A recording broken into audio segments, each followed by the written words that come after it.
may isang bagay na kinagisnan ni Mang Isidro Lontok sa 67 taon niyang buhay, iyon na yung paglalakad ng dahan-dahan, parang laging nag-iingat na may mababasag. Hindi dahil marupok siya, kundi dahil napakarami na niyang beses na basag sa loob at natutuhan niyang tahimik na pulutin ang sarili sa bawat araw na lumilipas.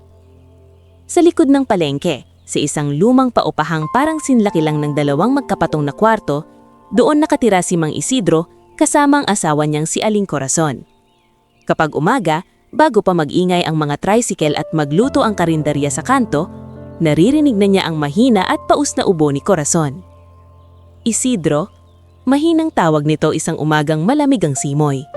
Nandyan ka ba? Nandito lang, Nay, sagot niya habang nagbubukas ng bintana. Huwag ka masyadong magsalita, iinom ka muna ng tubig. Tubig na naman, bahagyang ngiti ni Corazon kahit halatang masakit ang katawan. Baka ikaw naman ang maubusan. Hindi sumagot si Mang Isidro. Sa halip, inilapag niya sa lamesang kahoy ang isang basong plastik at isang maliit na supot. May laman na tinapay na pandesal at konting panaman. Madalas ganito ang almusal nila. Manipis, parang humihingi ng paumanhin sa tiyan.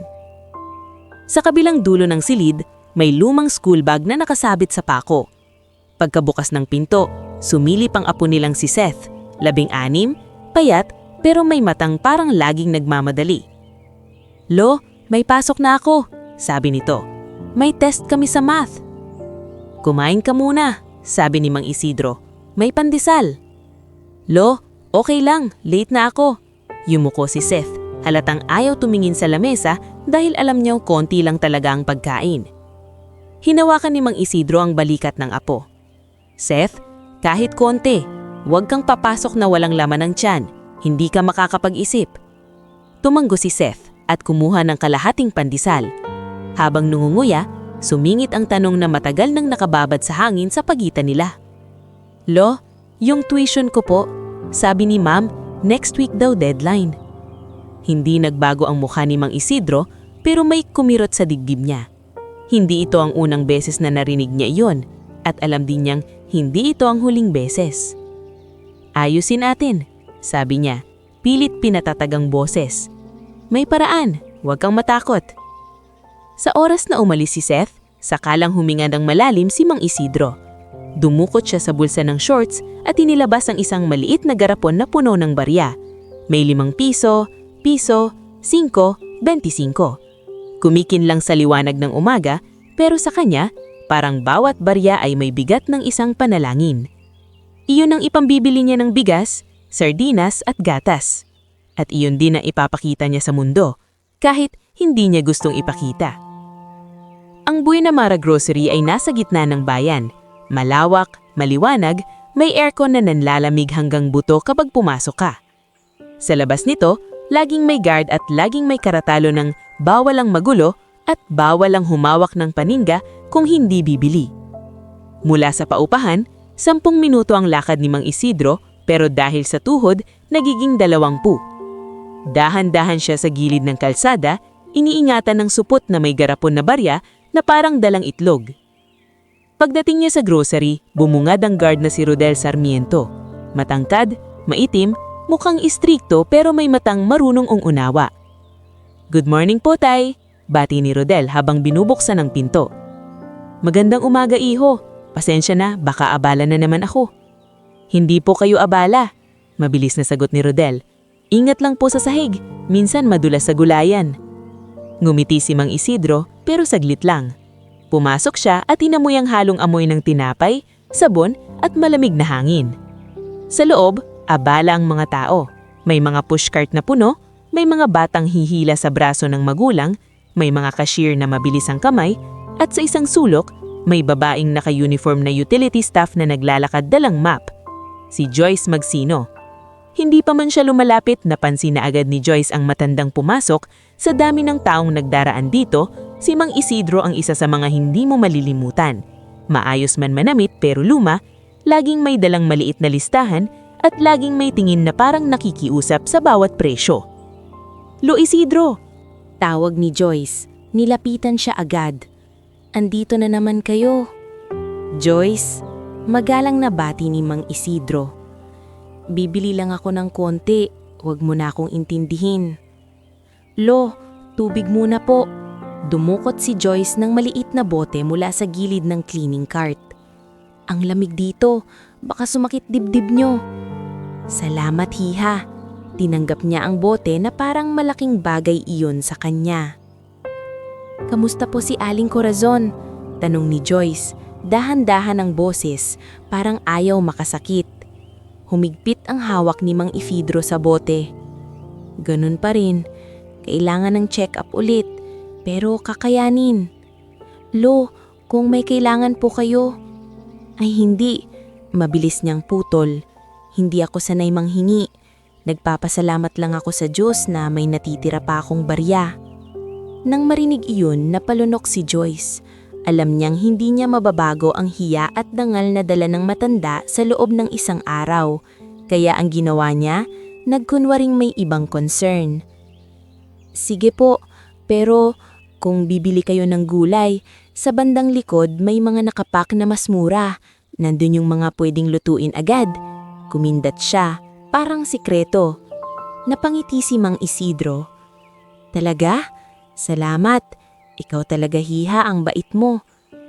Hindi po, normal lang po yun, sagot ni Joyce, pero may lungkot sa likod ng ngiti. Lumakad si Mang Isidro papunta sa bigas at canned goods. Kumuha siya ng tig-iisang piraso, isang sardinas, isang maliit na gatas, at kalahating kilo ng bigas na nasa plastic na repacked. Habang kinukuha niya ang mga iyon, narinig niya ang isang boses sa di kalayuan. Uy, andyan na naman yung matandang barya-barya. Hindi niya kailangang lumingon para malaman kung sino. Alam niya ang tono, ang tunog ng pangungutya na parang kutsilyong may ngiting nakadikit. Si Tina Lagrada, cashier. Kasama nitong nakapamaywang ang supervisor na si Maribel Quirino. Maayos ang buhok, makapal ang lipstick, at ang tingin sa mga tao ay parang palaging may hinuhusgahan. Diyos ko, sabi ni Maribel, hindi naman kalakasan pero sapat para marinig sa malapit.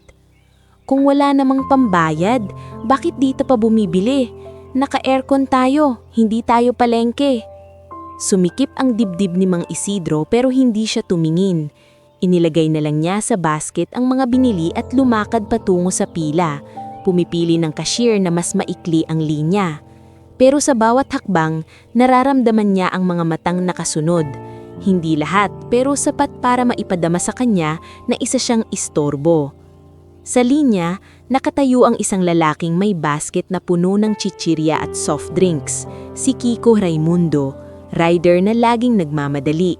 Sa harap naman, may babaeng naka-blouse at may dalang notebook, si Nina Valdez, bagong teacher sa bayan. Pagtingin ni Kiko kay Mang Isidro, napansin nito ang maliit na basket. Lo, konti lang pala binili nyo, sabi ni Kiko, hindi naman masama, parang kaswal lang. Oo iho, sagot ni Mang Isidro, sapat lang sa araw. Okay na yan Lo, sabi ni Nina, ngumiti. At least may ulam at gatas pa rin. Salamat, hinanyang sagot. Sa dulo ng cashier zine, si Tina ang nakapwesto. Hindi niya alam kung malas o sadyang ganun ang araw, pero doon siya napadpad. Habang lumalapit siya, narinig niyang mali si Maribel sa gilid. Rodel, bantayan mo yan ha? Utos ni Maribel sa guard na nakapwesto sa malapit. Baka may itinatago. Napaangat ang kilay ni Rodel pero hindi siya sumagot. Hansalip, lumapit siya ng bahagya kay Mang Isidro, hindi para bantayan, kundi parang panangga. Okay lang po tay, bulong ni Rodel. Andito lang ako. Tumanggo si Mang Isidro, ngunit ang boses ng hiya sa loob niya ay mas maingay kesa sa music sa grocery. Pagdating niya sa counter, iniskan ni Tina ang sardinas, gatas at bigas. Bumungad sa screen ang halaga, hindi naman kalakihan para sa iba, pero para kay Mang Isidro, parang bundok. Bayad, malamig na sabi ni Tina, nakahalad ang palad. Dahan-dahang inilapag ni Mang Isidro ang garapon ng barya at isang maliit na supot na may ilang perang papel na gusot. Pasensya na hiha, Bibilangin ko muna. Napabuntong hininga si Tina, malakas, parang sinasadya. Naku naman tay, ang haba na ng pila oh. May sumigaw, hindi niya alam kung sino pero narinig niya. Si Mang Isidro nanginginig ang kamay, nagsimulang magbilang. 1 piso, 2 piso, 5 piso, 25. Pinagpapawisan ng noo niya kahit malamig ang aircon. Sa gilid, nakita ni Joyce mula sa malayo. Napahinto siya sa pagmumop, hawak ang handle na parang gusto niyang lumapit pero bawal siyang mangialam sa cashier line. Habang binibilang ni Mang Isidro ang barya, nararamdaman niyang bumibigat ang hangin. Parang lahat ng mata ay nakatutok sa kanyang pagkukulang, hindi sa kanyang pagsisikap. At sa sandaling iyon, bago pa man tuluyang mabuo ang bayad, isang bagay ang malinaw sa puso niya. Hindi siya nahihiya sa barya. Nahihiya siya dahil tila may mga taong pinaparamdam sa kanya na ang pagiging mahirap ay kasalanan. Pero kahit ganon, tinapos niya ang pagbibilang. Dahil sa bahay, may asawang naghihintay ng gatas. At sa puso niya, may pangakong hindi niya kayang sirain, kahit barya-barya lang ang hawak niya. Nang mabuo ni Mang Isidro Lontok ang bayad, parang biglang bumagal ang lahat. Ang paglipad ng resibo mula sa printer, ang pagdulas ng barya sa counter, at ang hininga niyang pilit na inaabot ang normal.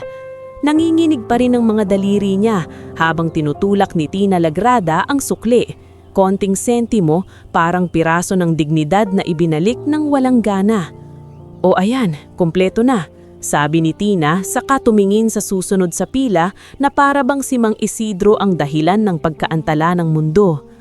Salamat iha, mahina niyang sambit, halos hindi marinig. Kinuha niya ang supot ng bigas at gatas saka inilagay ang garapon ng barya sa bayong niyang luma. Sa gilid, naroon si Rodel Sarmiento. Hindi siya nagsalita agad pero sumabay sa paglakad ni Mang Isidro palabas na parang sinisigurong hindi na ito mababangga ng kahit anong salita. Okay lang po kayo tay? Tanong ni Rodel pagdating nila sa pintuan. Tumanggo si Mang Isidro, pilit na nungumiti. Ayos lang iho. Sanay na ako sa mga ganon. Napaawang ang bibig ni Rodel pero pinigilan niya ang sarili. Hindi dapat kayong masanay sa bastos tay. Napabuntong hininga si Mang Isidro. Minsan, hindi mo na rin alam kung saan mo ilalagay ang hiya. Sa bulsa, wala nang space. Bago pa makasagot si Rodel, sumulpot si Joyce Magsino mula sa loob, may hawak na maliit na papel at isang extra plastic bag. Lo, mabilis siyang lumapit. Ito po, dagdag na supot. Baka mabutas yung bayong nyo. Nako, Joyce, huwag na. Baka mapagalitan ka. Sagot ni Mang Isidro, nangingilid ang mata sa simpleng kabutihan. Hayaan niyo po, bulong ni Joyce. At kung gusto niyo po, dito na muna kayo sa gilid magpahinga saglit. May upuan sa labas. Napatingin si Mang Isidro sa upuang bakal sa tabi ng pinto. Sandali lang siyang umupo, hinihinga ng malalim na parang pinakakalma ang puso. Sa loob ng grocery, tuloy ang ingay, pero may ibang ingay na mas malakas, ang ingay ng bulong-bulungan. Yan yung matanda na laging barya, di ba? Ang tagal niya kanina, grabe. Baka na magnanakaw yan, sabi ni Maribel. Nagsumikap si Mang Isidro na huwag marinig pero parang may mga salitang dumidikit sa balat. Sa kabilang lane, yung teacher na nakapila kanina lumabas bitbit lang notebook at ilang pinamili. Napansin niya ang matanda at lumapit, maingat ang tono. Tay, okay lang po kayo? Tanong ni Nina. Oo iha, salamat sa kanina, sa sinabi mo. Umupo si Nina sa dulo ng upuan, parang gusto ring magpahinga saglit. Alam niyo po tay, may mga tao talagang nakakalimot. Akala nila kapag may laman ng cart nila, may karapatan na silang mangliit. Ngumiti si Mang Isidro, mapait pero may pasasalamat. Siguro nga, pero ang mahalaga, may gatas akong dala. Hihintayin ako ni Mrs. Pagalingin po sana siya, sabi ni Nina, tumayo na. Kung may kailangan po kayo sa school, kung si Seth po ang apo nyo, sabihin nyo lang. Napatigil si Mang Isidro. Kilala mo si Seth? Bagong teacher po tay-tay. Nakita ko po name niya sa list. Mabait po yung bata, halatang masitag. Salamat. Halos pabulong na sagot ni Mang Isidro at sa unang pagkakataon sa araw na iyon, nakaramdam siya ng konting init sa loob. Pag-uwi niya sa paupahan, sinalubong siya ng amoy ng nilagang gulay at ng mahinang ubo ni Corazon. Nakahiga ito sa banig, mukha'y maputla, matay parang laging may hinahanap sa kisame. "Isidro, nakauwi ka na." Mahina nitong sabi. "Nakauwi na, Nay." Inilapag ni Mang Isidro ang supot sa mesa. May gatas, may bigas, may sardinas. Napangiti si Corazon, pero lumalim ang guhit sa noo. "Ang tagal mo. Nahirapan ka na naman sa grocery?" Saglit na natigilan si Mang Isidro.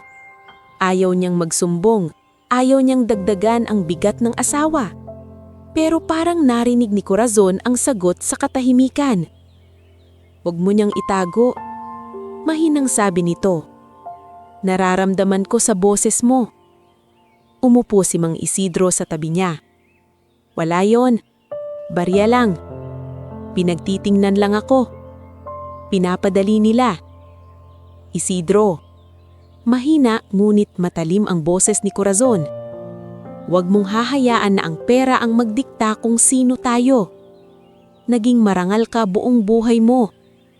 Huwag mong ipamigay yan kahit kanino." Napalunok si Mang Isidro. "Hindi ko naman ipinamimigay, Nay. Pero minsan, napapagod lang din akong ipagtanggol ang sarili ko sa tingin pa lang nila." Hinaplos ni Corazon ang kamay niya. "Kapag may barya ka, ibig sabihin, lumalaban ka pa. Yun ang mahalaga." Sa labas, may kumatok sa pinto. Pagbukas ni Mang Isidro, si Seth iyon. Humihingal, pawis, hawak ang papel. "Lu," masigla ang tono pero may takot sa mata. "Lu, pinatawag po ako ni Ma'am. May deadline nga raw po. Yung tuition." Tumanggo si Mang Isidro. "Alam ko, Apo. Aayusin natin. May pupuntahan ako bukas." "Saan po?" "Sa barangay." Sagot ni Mang Isidro. "Baka may matulong. Kahit papano." Hindi na umimik si Seth. Tumanggo na lang, pero halatang kumakapit sa pag-asa. Kinabukasan, sa barangay hall, humarap si Mang Isidro kay Kap Luningning Dizon. Babaeng nasa 50, istrikta ang postura, pero may matang marunong makinig. Nandoon din ang ilang residente. Si Aling Merly na nagrereklamo sa basura, si Mang Rakfi na may papeles ng tricycle franchise, at isang batang umiiyak sa gilid. "Oh, Mang Isidro!" Bati ni Kap Dizon. "Anong may tutulong?" Naghawak si Mang Isidro sa sombrero niyang kupas. "Kap, pasensya na. Yung misis ko po, kailangan po ng schedule sa ospital. At yung apo ko po, tuition. Gusto ko lang po sanang magtanong kung may program." Umiling si Kap Dizon, pero hindi bilang pagtanggi, kundi bilang pag-iisip. May social worker dito sa munisipyo. Si Miss Teres Cabatuan. Bibigyan kita ng referral. Kinuha niya ang papel at nagsulat. "Pero Mang Isidro, kailangan din ng requirements. Medical abstract, proof of indigency, ID." "Opo, Kap. Gagawin ko po." Mabilis na sagot ni Mang Isidro, halos natitigilan sa dami ng kailangang ayusin. Lumapit si Miss Teres Cabatuan. Mapayat, maaliwalas ang muka. May dalang folder. "Tay, puntahan niya ako bukas sa opisina. Tutulungan ko kayo mag-ayos ng papers. Huwag kayong mahihiya." Napayuko si Mang Isidro. "Salamat po." Habang lumalabas siya, sumulpot sa gate ng barangay ang isang lalaking naka-long sleeves kahit mainit. Si Garrick Ledesma. Malinis ang sapatos, mabango at parang laging may hinahabol na lupa. Sa likod niya, si Berto Nacua. Matabang lalaki na may hawak na clipboard. Pagkakita ni Garrick kay Mang Isidro, nungiti ito na parang kilala na ang buong kwento. "Oh, nandito pala Mang Isidro. Sakto. Paalala lang, yung paupahan nyo, may deadline." Nanlamig ang batok ni Mang Isidro. "Anong deadline? Hindi mo ba nabasa yung notice?" Sabi ni Garrick, kunwaring nagtatago. "Aalis kayo sa loob ng 30 araw.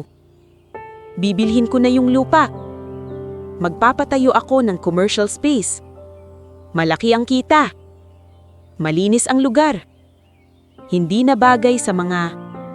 Sinadya niyang tumingin sa kupas na damit ni Mang Isidro. "Lumang bahay. Kami po. Matagal na po kaming nakatira doon. May usapan po yung may-ari noon." "Usapan?"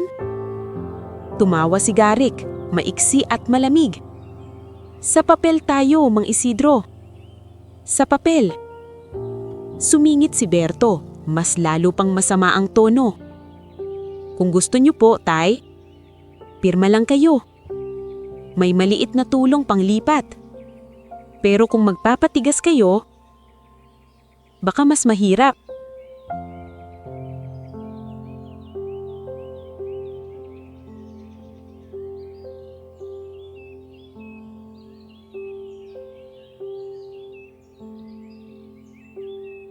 Hindi sumagot si Mang Isidro. Nakatingin siya sa papel na hawak ni Berto, pero ang utak niya'y bumalik sa isang alaala. Isang kahong kahoy sa ilalim ng igaan nila ni Corazon. Kahong matagal na niyang hindi binubuksan. Dahil baka may sakit sa loob, baka alaala ng pagkabigo. "May dokumento akong hinahanap," biglang sabi ni Mang Isidro. Hindi niya alam kung kanino niya sinasabi, kay Garrick ba o sa sarili niya. "May kasunduan noon." Ngumisi si Garrick. "Hanapin mo." Pero habang naghahanap ka, tumatakbo ang araw. Sa Buenamer Grocery naman, dumilim ang trabaho ni Joyce kahit maliwanag ang ilaw. Sa stockroom, habang nagtatabi siya ng mga karton at naglilinis ng sahig, narinig niyang may mga boses na likod ng pader. Boses ni Maribel at ng assistant manager na si Arman Pineda. "Ang laki ng discrepancy," sabi ni Arman. Mababa ang boses. "May nawawalang items.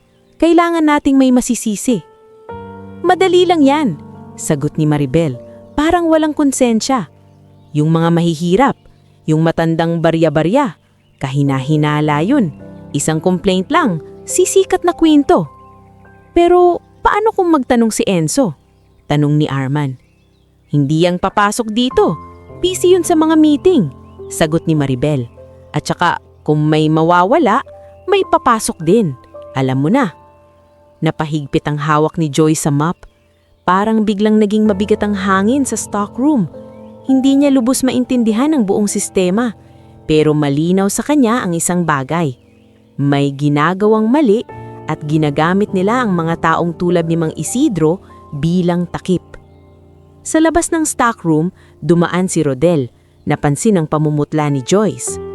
"Joyce, okay ka lang?" tanong ni Rodel. Saglit na tumingin si Joyce sa pintuan, saka bumulong. "Rodel, parang may narinig ako, hindi maganda." "Anong narinig mo?" Hindi agad nakasagot si Joyce. Naalala niya ang anak niyang si Mika, ang upa sa bahay, ang takot mawalan ng trabaho.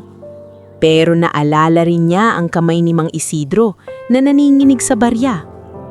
"Hindi ko pa kayang sabihin lahat," bulong ni Joyce. "Pero may mali at natatakot akong may mangyari kay Lo Isidro." Tumanggo si Rodel, seryoso. "Kung kailangan mo ng saksi, andito ako." Hapon ng araw na iyon, bumalik si Mang Isidro sa grocery. Hindi para bumili ng marami, kundi para kumuha ng mura at mabilis lutuin. Pagpasok niya, parang mas dulas ang sahig sa gulayan. Hindi niya napansin ang patak ng tubig sa gilid ng lettuce section. Isang tapak lang at dumulas ang paa niya. "Ay!" Napasigaw siya. Bumagsak ang tuhod.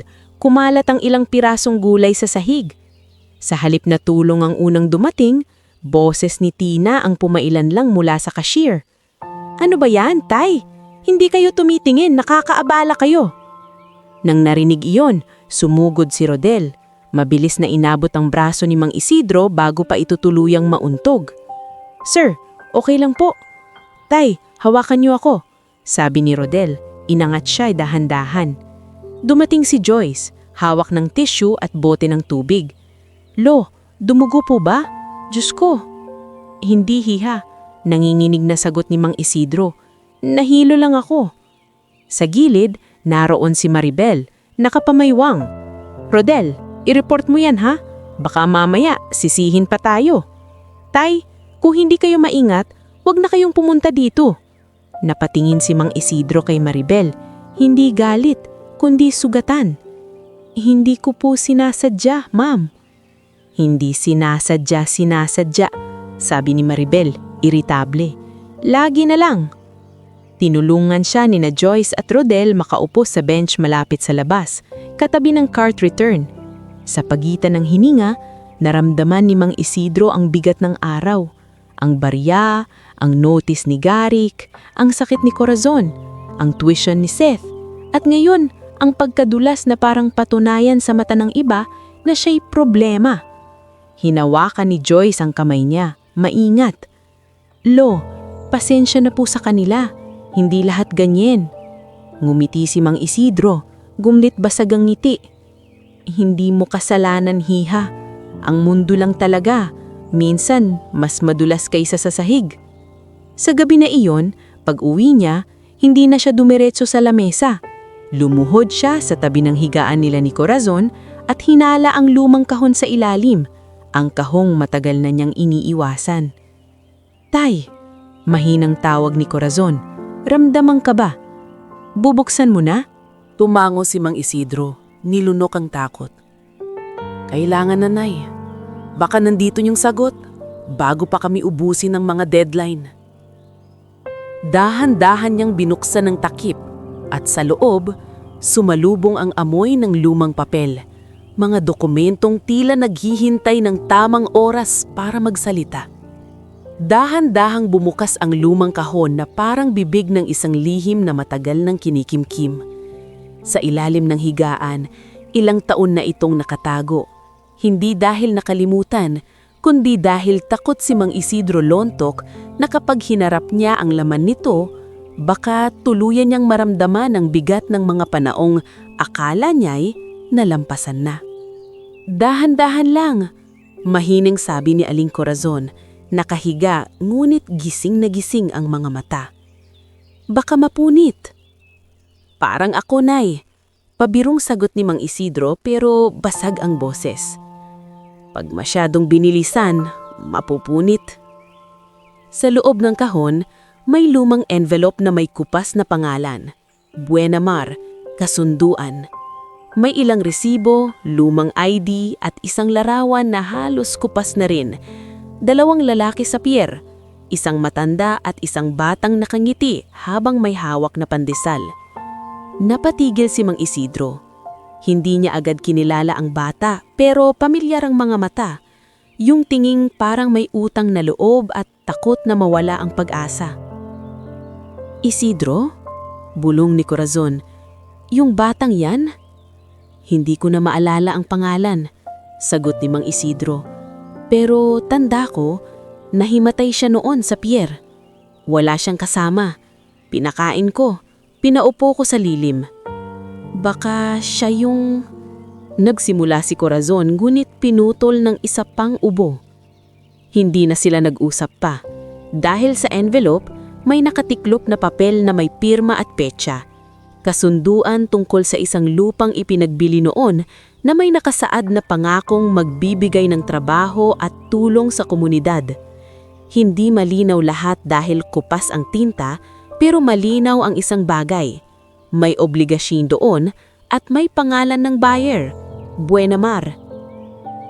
Kinabukasan, habang nakatunganga si Seth sa lamesa na parang iniisip kung paano siya makakapag-test ng walang tulog, lumapit si Mang Isidro. "Apo," sabi niya, "anong oras pasok mo mamaya?" "Maaga lo," sagot ni Seth. "Pero okay lang po, kakayanin." Huwag kang magpanggap na okay lang.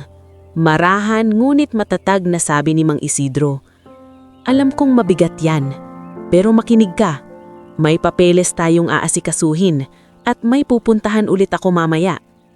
Saan po?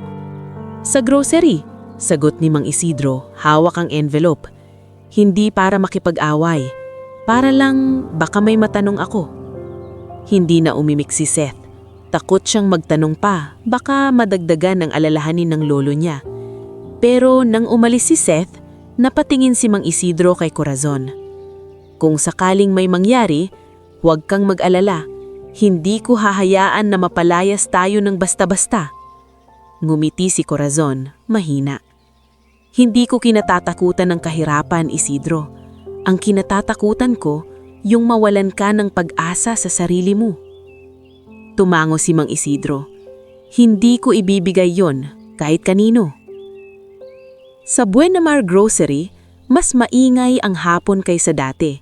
Peak hours, parang may piyesta sa loob, puno ang carts, mahabang pila, malalakas na tawa at reklamo. Sa labas, may ilang bata pa rin na nagtatakbuhan at sa parking, may mga rider na nakapila sa delivery. Pagpasok ni Mang Isidro, agad siyang nakita ni Rodel. "Tay, okay na po tuhod niyo?" tanong ni Rodel, lumapit. "Oo, iho. Salamat sa pagtulong mo kahapon." Tumango si Rodel pero may bakas ng inis sa mukha. "Hindi dapat nangyayari yun ganun sa inyo. Kung may manggulo po, sabihin niyo lang." "Hindi ko naman gusto ng gulo. Gusto ko lang bumili." Sa isang sulok, nandyan si Joyce na nag-aayos ng mga basket. Nang nakita niya si Mang Isidro, mabilis siyang luhapit, tila nag-aalala. "Lo, bumalik po kayo. May masakit pa ba?" "Wala na, iha. Pero, Joyce, may itatanong sana ako mamaya kung may pagkakataon." "Sabihin niyo lang po." Pero nag-aalangan ng mata. Parang may pasaning alam niya na hindi pa niya kayang ibuka. Nang lumayo si Joyce, dumaan si Nina Valdez bitbit ng ilang school supplies na binili. "Tay Isidro, kumusta po?" "Eto, iha. Salamat sa sinabi mo nung isang araw." Walang anuman po, sagot ni Nina. At si Seth, okay naman po sa class. May potential siya. Sana hindi siya tumigil. Napalunok si Mang Isidro. Hindi ko siya papayagang tumigil.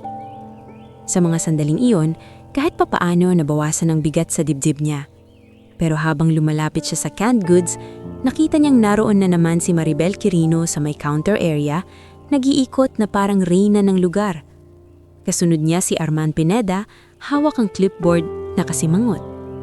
Sa cashier lane, si Tina Lagrada naman ang mabilis mag-scan pero mabilis din ang tingin sa bawat taong hindi niya gusto.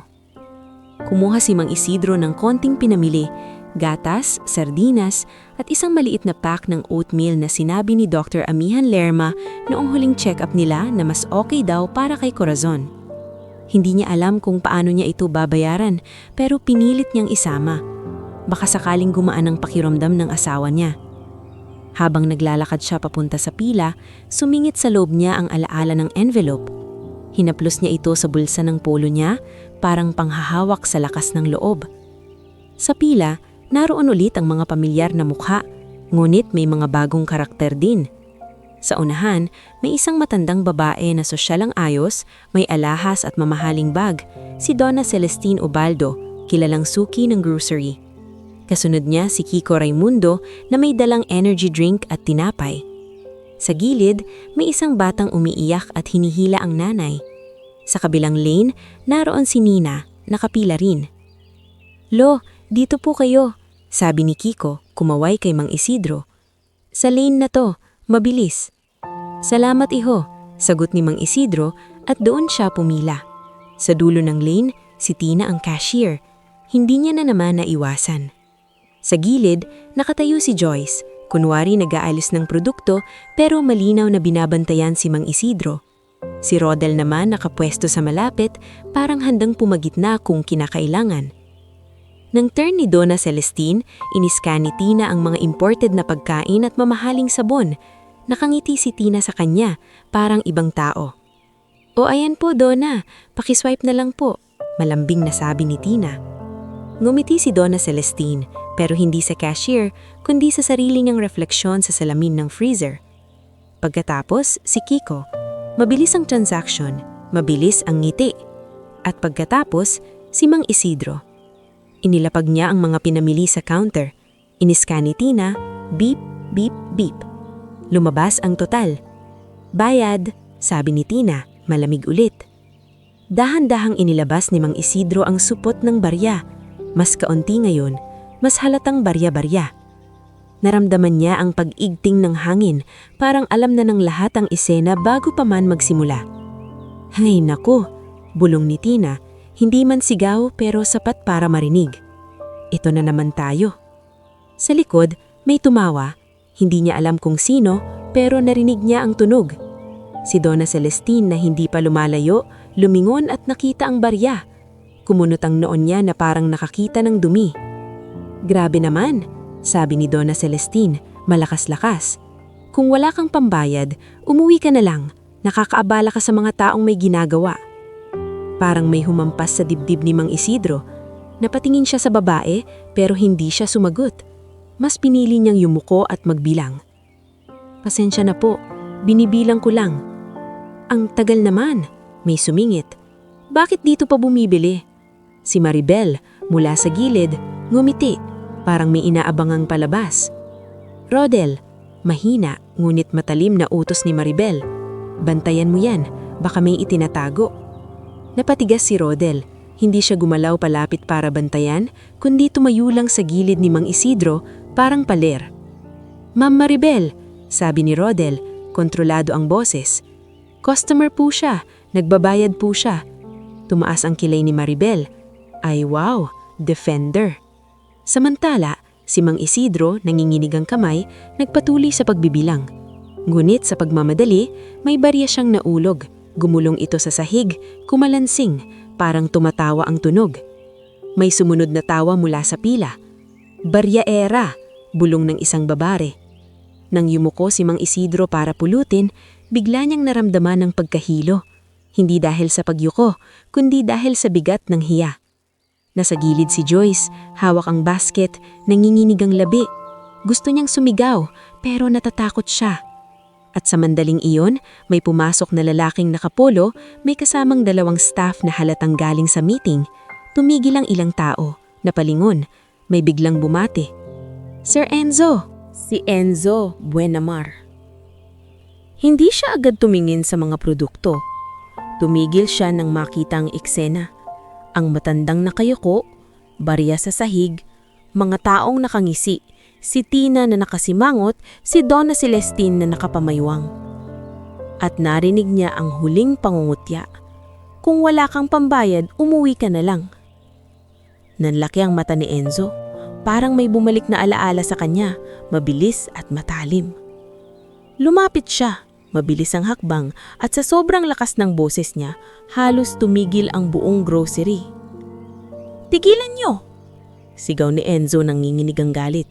Tigilan niyo yan ngayon din. Alam niyo ba kung sino yan? Napatigil ang lahat, parang biglang nag-freeze ang hangin. Si Tina namutla. Si Maribel napahakbang paatras.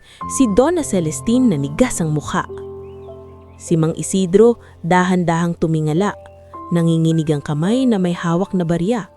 Hindi niya alam kung bakit sumisigaw ang may-ari. Hindi niya alam kung anong kasunod. Pero bago pa man siya makapagsalita, yumuko si Enzo at pinulot ang isang barya na gumulong sa sahig.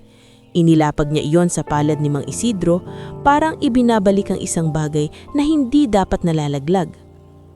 Sir? Mahinang sabi ni Joyce, halos pabulong. Lolo Isidro po yan. Tumingin si Enzo kay Joyce, saka sa lahat. At sa mata niya, hindi lang galit ang naroon, kundi sakit. Hindi niyo sila kilala, sabi ni Enzo, malakas pa rin ang boses, pero mas kontrolado. Pero ako? Kilala ko. Dumukot si Enzo sa wallet niya at inilabas ang isang lumang kupas na larawan. 2 tao sa pier, isang matandang lalaki at isang batang lalaki na may hawak na pandesal. Ipinakita niya iyon sa lahat. Siya ang taong nagligtas sa akin noong bata pa ako. Sabi ni Enzo, tumigas ang panga. At siya rin ang taong nagbigay ng pagkakataon para makapagsimula ang pamilyang Buenamar. Nagsimulang magbulungan ng mga tao pero wala nang tumatawa ngayon. Tingnan nyo, pagpatuloy ni Enzo, itong lugar na to, ang unang store, ang lupang kinatatayuan nito, hindi ito basta negosyo lang.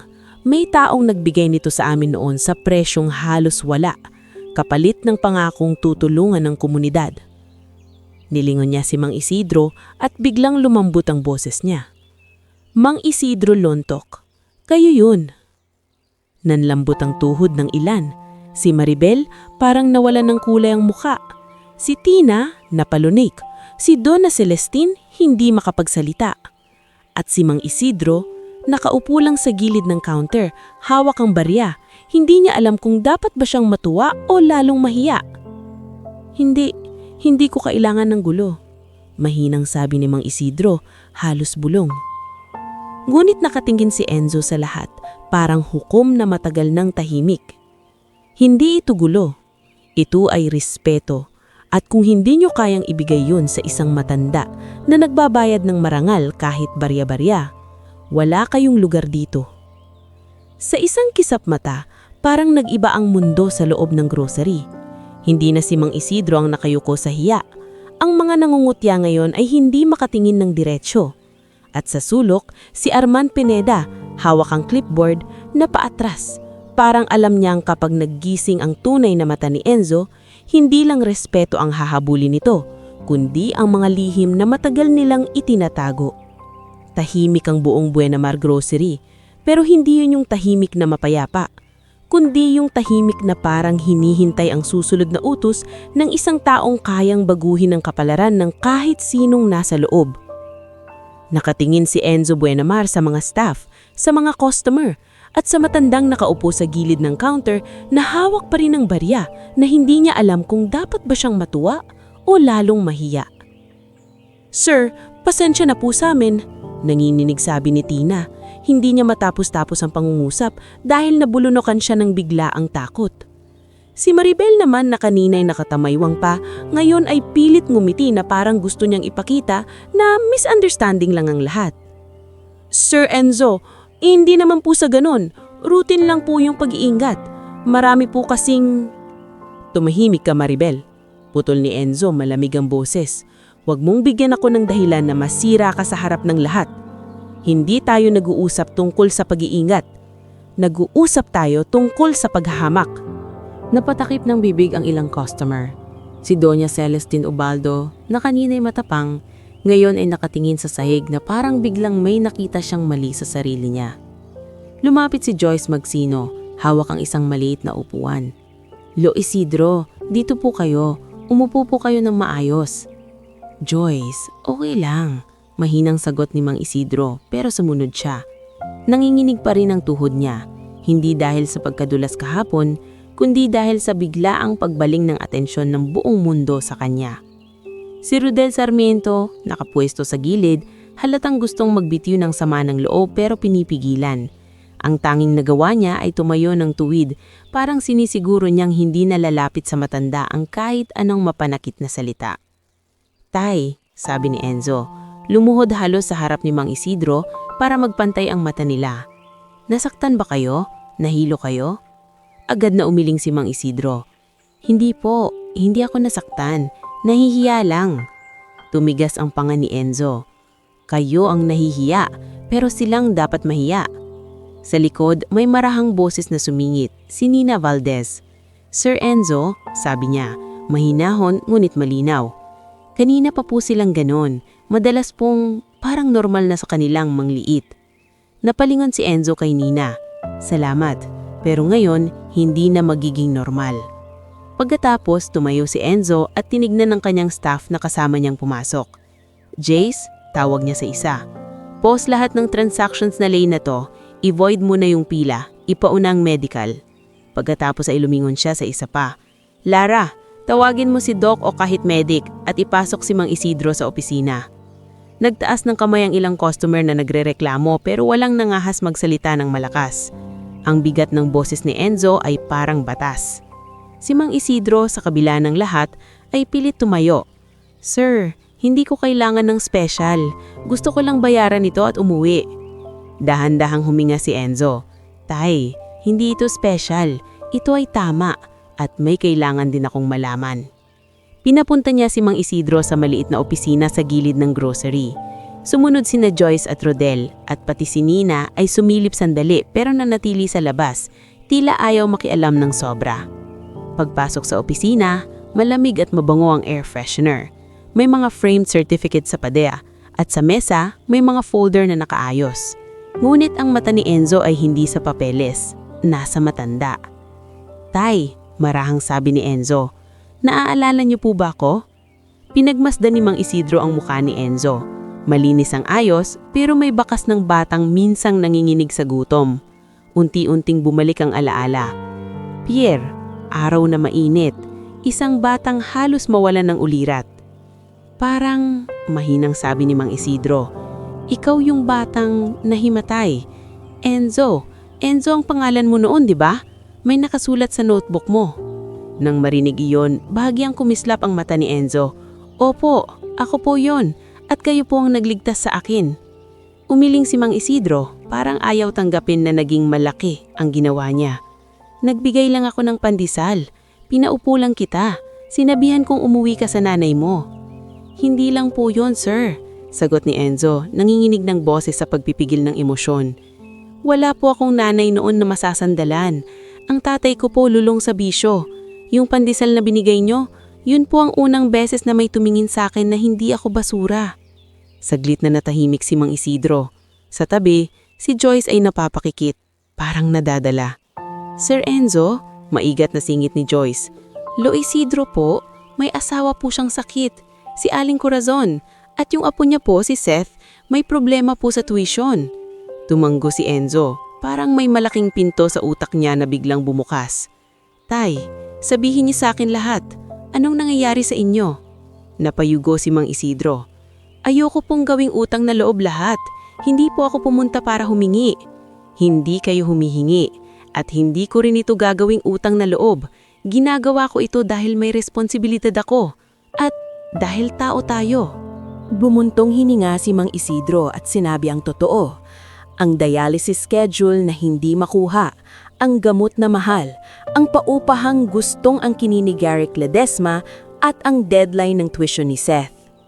Nang marinig ni Enzo ang pangalang Garrick, kumunot ang noo niya. Garrick Ledesma, siya yung may mga binibiling lupa sa paligid? Opo, sagot ni Mang Isidro. Pinapalayas niya kami sa loob ng 30 araw. Tumayo si Enzo. Kinuha ang phone.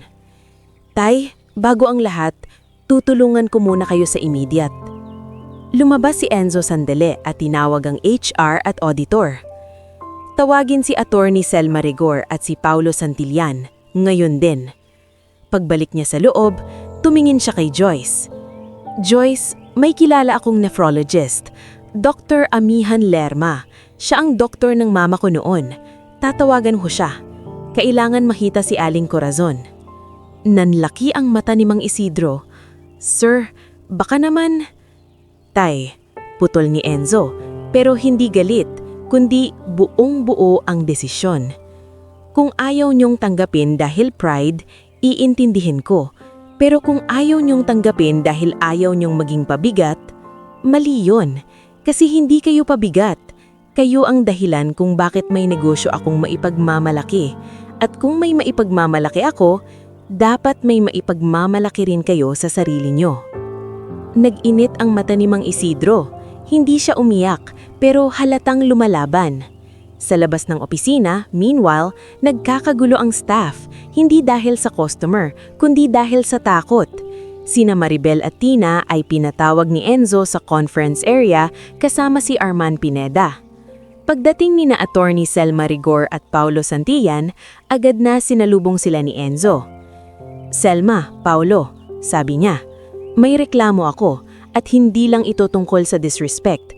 Gusto kong i-audit ang inventory. Ngayon. Namutla si Arman. Sir, baka naman pwedeng... Walang baka. Malamig na sagot ni Enzo. At kung may problema kayo, mas lalo akong interesado. Sa harap ng HR at auditor, pinagharap sina Maribel, Tina at Arman. Pinakayo sila ni Enzo sa harap ng maliit na table.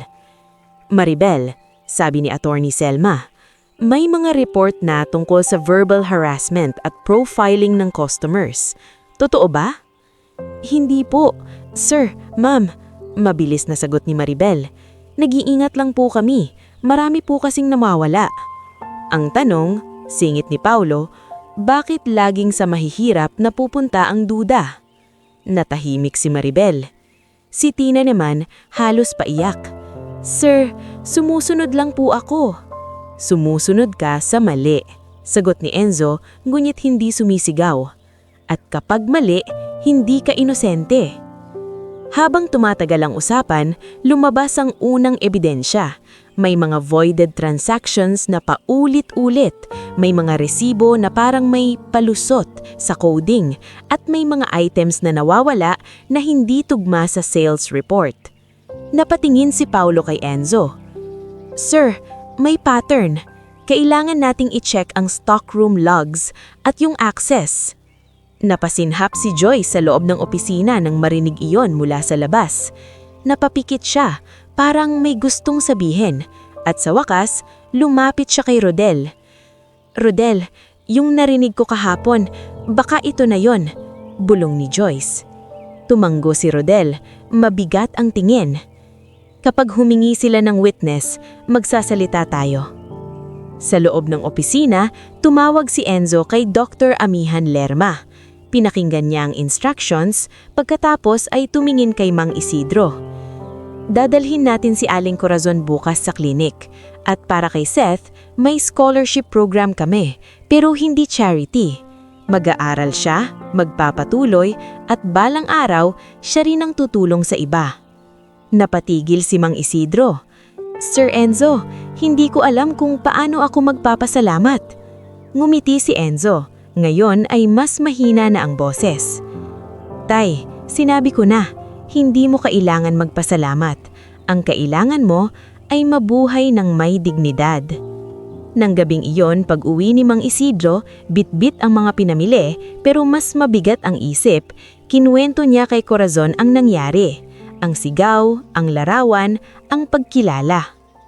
Tahimik na nakinig si Corazon, tapos biglang napangiti kahit may luha sa mata. Mahinang nitong wika.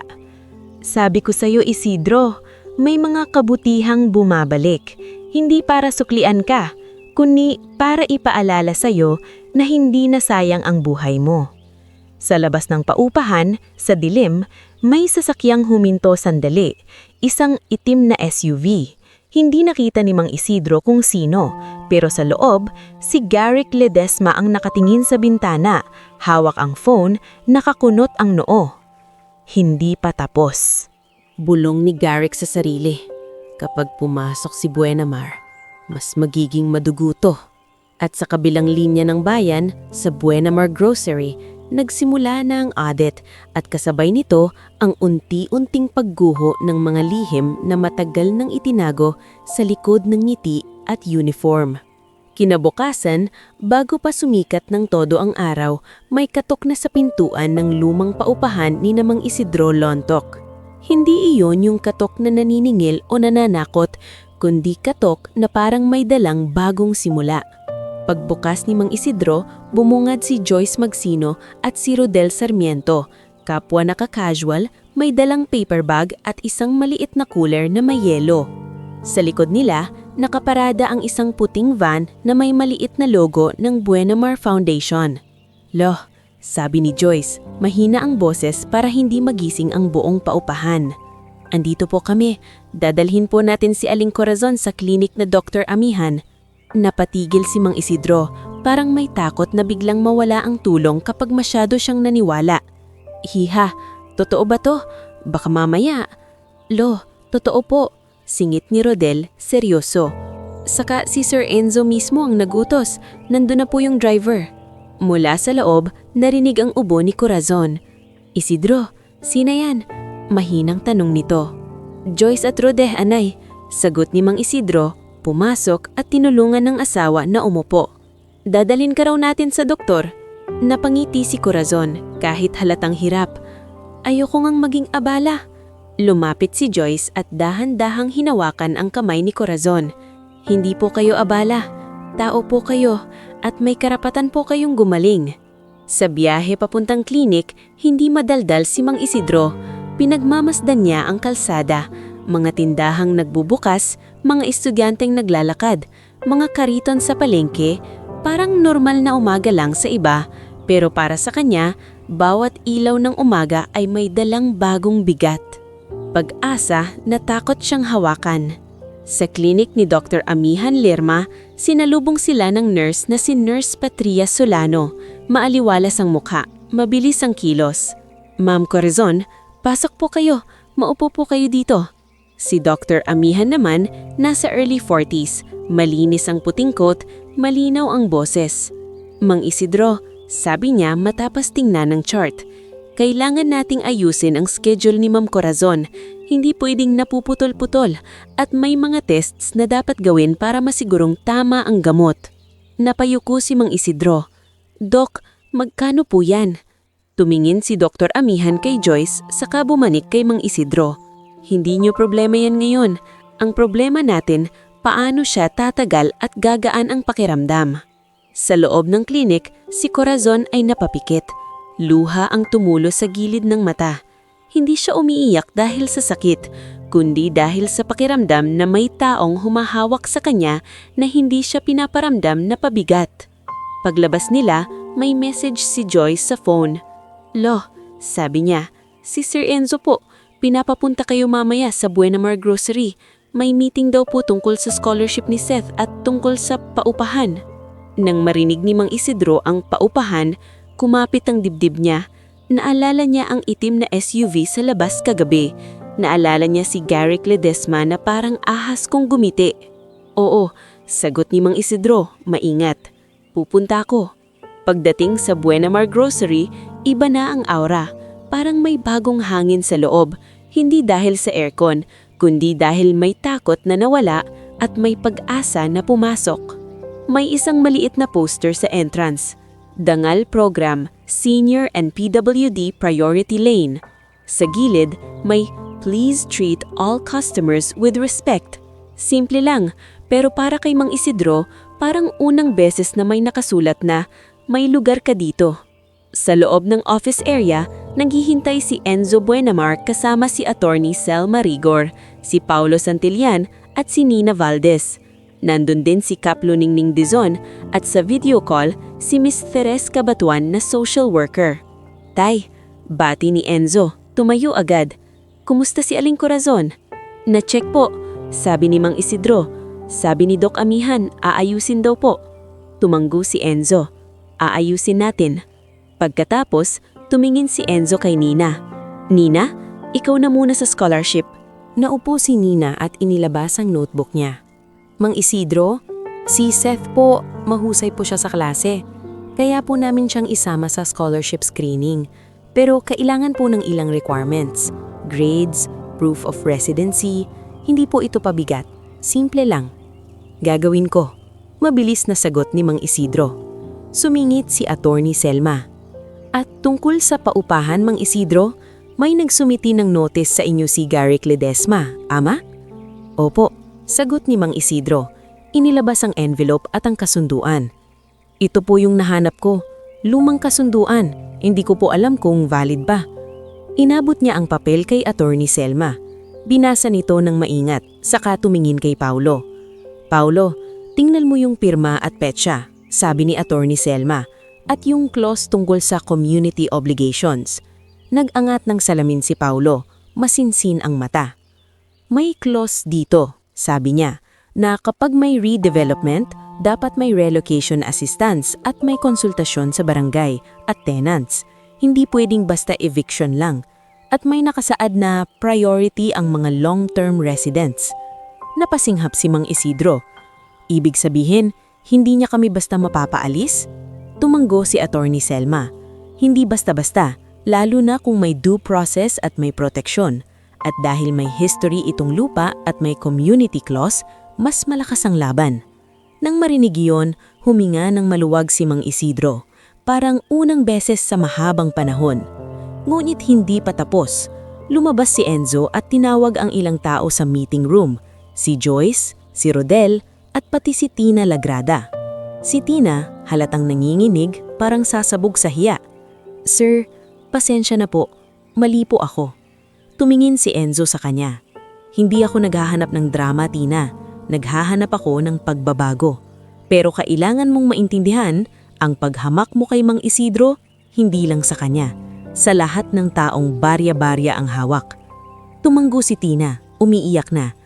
"Opo, kung pwede po, bibigyan niyo po ako ng chance." "May chance," sagot ni Enzo. "Pero may kondisyon. Training, written apology, at kung may malaman akong kasabwat ka sa pandaraya, wala ng chance." Nanigas si Tina. "Sir, wala po akong kinalaman sa pandaraya. Sumusunod lang po ako kay Maribel."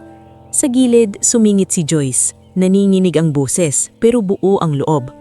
"Sir Enzo, may narinig ako sa stockroom. Si Maribel at si Arman, pinag-uusapan nila yung palusot sa resibo at kung paano nila sinisisi yung mga hihirap." Tahimik ang lahat. Si Rodel tumayo. "Saksi po ako sa pang-aapi at kung kailangan po niya, magsasalita ako." Tumingin si Enzo kay akol ni Selma. "Selma, ipasok natin yan sa formal investigation." Tumanggo si Attorney Selma. May proseso pero malaking bagay ang testimonya nila. Kasunod noon may dumating na tawag. Isang staff ang pumasok, namumutla. "Sir Enzo, may tao po sa lobby. Si Garrick Ledesma." Tumigas ang mukha ni Mang Isidro, parang bumalik ang takot. "Tay," sabi ni Enzo, "huwag kayong lalabas, ako ang haharap." Pero tumayo si Mang Isidro, dahan-dahan. "Sir, matagal na akong tumatakbo sa mga ganitang tao. Baka oras na, tumayo rin ako." Lumakad sila papuntang lobby. Nandun si Garrick, nakangiti, nakaayos, parang hindi siya nananakot, parang nag-aalok lang ng negosyo. Kasama niya si Berto Nakua, hawak ang clipboard. "Enzo," bati si Garrick, malakas, parang magkaibigan. "Sakto nandito ka. Narinig ko may issue ka sa tenants ko." Nalaglag ang mata ni Mang Isidro sa salitang tenants ko, parang pag-aangkin.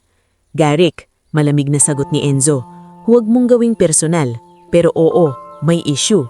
Hindi mo pwedeng paalisin ng mga tao ng basta-basta." Umirap si Garrick, bahagyang gumisi. Negosyo Enzo, walang emosyon. Naka-notice na sila. Legal." Sumingit si Attorney Selma, dumating din. "Mr. Ledesma, may clause sa lumang kasunduan ng lupa na nangangailangan ng consultation at relocation support. Hindi pwedeng simpleng notice lang. Kung ipipilit ninyo yan, pwede naming iakyat sa LGU at sa korte." Namula ang labi ni Garrick pero pinigilan ng sarili. May abogado na pala. Sige, pero tandaan ninyo, ang papel pwede ring punitin kapag may tamang tao. Lumapit si Rodel, hindi nagbahanta pero matatag. "Sir, huwag kayong magbabahanta dito." Tumingin si Garrick kay Rodel kaparang minamaliit, tapos bumalik kay Enzo. "Enzo, may offer ako. Baka gusto mong makisali sa project para walang gulo." Ngumiti si Enzo, ngunit hindi masaya. "Hindi ako nakikisali sa proyekto na may tinatapakang tao." Sa puntong iyon dumating si Kaplo Ningling Dizon, sinamahan ng 2 tanod. "Mr. Ledesma," sabi ni Kap, "may reklamo kami sa paraan ng notice nyo. Kung may redevelopment, dadaan tayo sa tamang proseso." Napasinghap si Garrick, napatingin sa paligid, napansin ang mga customer na nakatingin. Doon lang siya umatras ng bahagya para hindi siya magmukhang kontrabida sa publiko. "Fine," sabi ni Garrick, pilit nakangiti. "Process tayo, pero hindi ako titigil." Umalis siya, sumunod si Berto, pero bago tuluyang lumabas, tumingin si Garrick kay Mang Isidro. Tinging may mensahe, "Babalikan kita." Nang makaalis ang SUV, napaupo si Mang Isidro sa bench sa lobby. Huminga siya ng malalim, nanginginig ang kamay. "Tay," sabi ni Enzo, umupo sa tabi niya, "hindi na kayong mag-isa." Tumingin si Mang Isidro kay Enzo, at sa unang pagkakataon, hindi hiya ang nangiibabaw, kundi pagod na may kasamang pag-asa. Lumipas ang mga buwan, unti-unting nagbago ang Buenamere Grocery. Naging official ang senior and PWD lane. May training ang mga staff tuwing buwan tungkol sa respeto. Si Joyce ay itinaas bilang head ng community relations at si Rodel ay ginawa nilang chief of security. Si Nina bilang teacher, naging volunteer sa scholarship screening. At si Kiko Raimundo, na dating basta rider lang, naging isa sa mga regular na nagdo-donate sa community pantry tuwing sweldo. Dala ang mga box na siya mismo ang nagde-deliver. Si Seth, sa tulong ng scholarship, nakapagtapos ng senior high at kalaunan ay pumasok sa nursing program. Hindi naging madali. Nag-part-time siya, nagtiyaga, pero hindi na siya naputol sa pag-aaral dahil sa isang deadline. Si Tina, matapos ang training at formal apology, hindi na bumalik sa cashier agad. Ipinadala siya sa maliit na partner store ni Perla Gatchalian para magsimula ulit sa mas mababang posisyon. Doon siya natutong tumingin sa customer na parang tao, hindi numero. Samantala, ang audit ni na Paolo at Attorney Selma ay nagbunga. Napatunayan ang pandaraya ni na Maribel at Arman. May mga resibo, may logs, may testimonya. Sa huli, natanggal sila at kinasuhan. Hindi dahil gusto ni Enzo maghiganti, kundi dahil kailangan ng hustisya para hindi na maulit.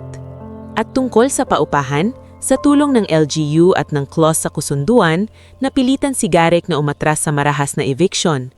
Nagkaroon ng renovation plan na may proteksyon sa long-term residents. Hindi man perpekto, pero hindi na sila basta mapapaalis na parang basura.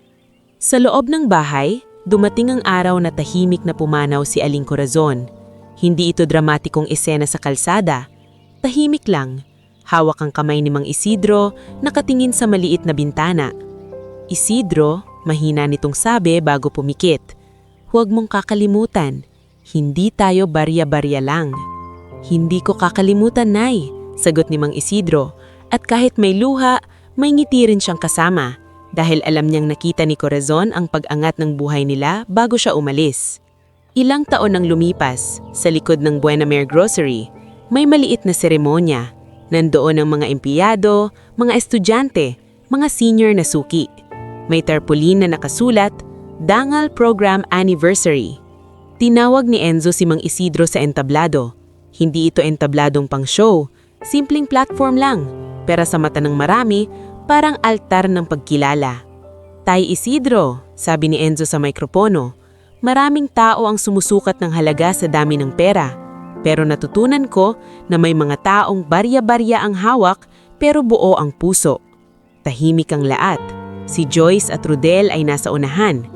Si Nina hawak ang listahan ng bagong scholars. Si Kiko nakatayo sa likod nung ngumiti. Si Cap Dizon nakikinig. Maging ang ilang dating nangutya, nakatungo. Hawak niyo yung barya, dugtong ni Enzo. Pero ang totoo, kayo ang puhunan ng kabutihan sa bayan na to. Humawak si Mang Isidro sa mikropono, nanginginig ang kamay, pero hindi na dahil sa hiya, dahil sa bigat ng alaala at pasasalamat. Hindi ko po alam magsalita, sabi, paos. Pero kung may maiiwan akong salita, sana matutunan natin na hindi tayo dapat mangliit. Kasi minsan, yung tinatawanan mo, siya pala ang dahilan kung bakit may tindahan ka, may trabaho ka, may pagkakataon ka. Sa paligid, may mga luha, hindi dahil sa melodrama lang, kundi dahil totoo ang sugat at totoo ang pagbabago. At sa araw na iyon, si Mang Isidro Lontok, na isang yumuko para pulutin ang nahulog na barya, ay tumayo sa harap ng lahat, hindi bilang pulubi, hindi bilang abala, kundi bilang taong naging tahanan ng kabutihang bumalik sa tamang oras.